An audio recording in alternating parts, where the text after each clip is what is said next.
Next है हमारे पास scope and significance of macro economics. अब वो कहता है स्कोप एंड सिग्निफिकेंस का मतलब क्या होता है। स्कोप का मतलब होता है मैक्रो इकोनॉमिक्स हम कहाँ कहाँ पे अप्लाई करते हैं, या फिर मैक्रो इकोनॉमिक्स हम कहाँ कहाँ पे पढ़ते हैं। ठीक है, वो कहता है अब इसके पहले हम स्कोप कर रहे हैं। स्कोप मतलब area of study of macro economics. Scope जो मैक्रो इकोनॉमिक्स का यूजली कहाँ कहाँ होता है।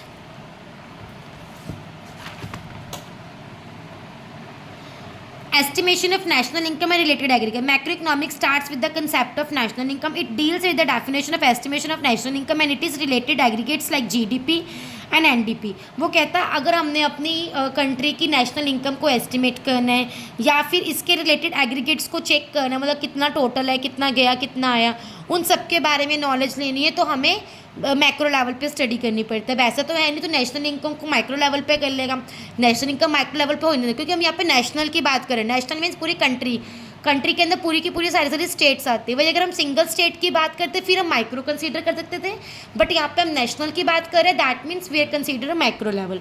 ठीक है, नेक्स्ट है हमारे पास थियोरी ऑफ एम्प्लॉयमेंट। हम जब भी एम्प्लॉयमेंट की बात करेंगे, हमारी गवर्नमेंट एम्प्लॉयमेंट की बात करेगी, वो ऑलवेज मैक्रो लेवल पे होगी। कभी भी आप बेरोज़गारी जो है सिंगल पर्सन की नहीं देखते हो।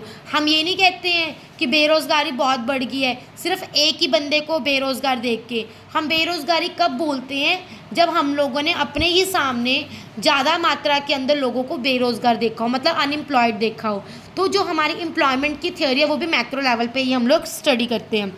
जैसे कि उसने बोला macro economic studies the theory related to employment in the economy. ठीक है, नेक्स्ट है थ्योरी ऑफ मनी। अब मनी की क्रिएशन करना या उन्हें कमर्शियल बैंक्स तक पहुंचाना, ये सारा काम किसका होता है, मैक्रो इकोनॉमिक्स के अंदर किया जाता है। इसके अंदर सबसे मेन रोल किसका होता है, आरबीआई का होता है, जो बेसिकली मनी को क्रिएट करती है, मनी की सप्लाई करती है कि मनी की सप्लाई कहाँ कहाँ पे कितनी कितनी अमाउंट में जाएगी। नेक्स्ट है हमारे पास theory of general price level.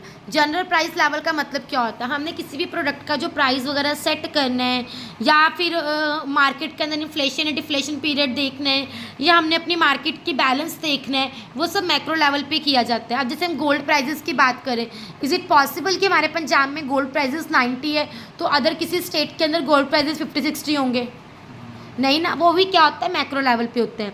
Next है हमारे पास गवर्नमेंट बजट। वो मैंने देखो पहले ही बताया था, गवर्नमेंट बजट, गवर्नमेंट जब भी अपना बजट प्रिपेयर करते हैं वो नेशनल लेवल पे होता है, जिसको मैक्रो लेवल के अंदर ही काउंट किया जाता है। क्योंकि जो गवर्नमेंट बजट होता है पूरी कंट्री के लिए होता है, ना कि एक सिंगल स्टेट या किसी सिटी के लिए होता है।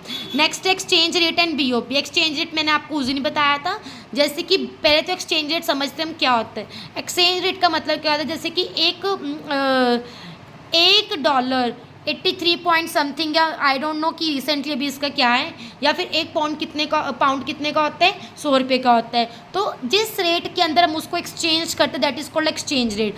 मतलब कि फॉरेन करेंसी को अपनी करेंसी के साथ कंपेयर करके आपस में एक्सचेंज करना, that is called exchange rate. अब बीओपी का मतलब क्या होता है, बीओपी का मतलब होता है balance of payment. Import and export. Import IM मतलब आना, एक्सपोर्ट एग्जिट मतलब जाना। जब हमारी कंट्री में इंपोर्ट्स ज़्यादा हो जाते हैं, मतलब हमने बाहर से प्रोडक्ट्स ज़्यादा मंगाए, तो हमारा पैसा कहाँ जा रहा है, बाहर जा रहा है। दैट मीन्स हमारे इंपोर्ट ज़्यादा एक्सपोर्ट कम है, तो बैलेंस ऑफ पेमेंट क्या होगी, हिलगी हमारी, मतलब बैलेंस ऑफ पेमेंट ख़राब होगी। मतलब इंपोर्ट ज़्यादा एक्सपोर्ट कम है। अगर वही हमारे पास एक्सपोर्ट ज़्यादा है इंपोर्ट कम है, मतलब हम अपने प्रोडक्ट्स बाहर भेज के मनी हमारी कंट्री में आ रही है, तो बैलेंस ऑफ पेमेंट क्या होगी, इंक्रीज़ होगी। दैट मीन्स ये भी सही नहीं है, तो हमने इसका प्रॉपर बैलेंस रखना होता है। That is called import equal to export. अगर हम दोनों चीज़ें बराबर बैलेंस करके चलेंगे that is called balance of payment.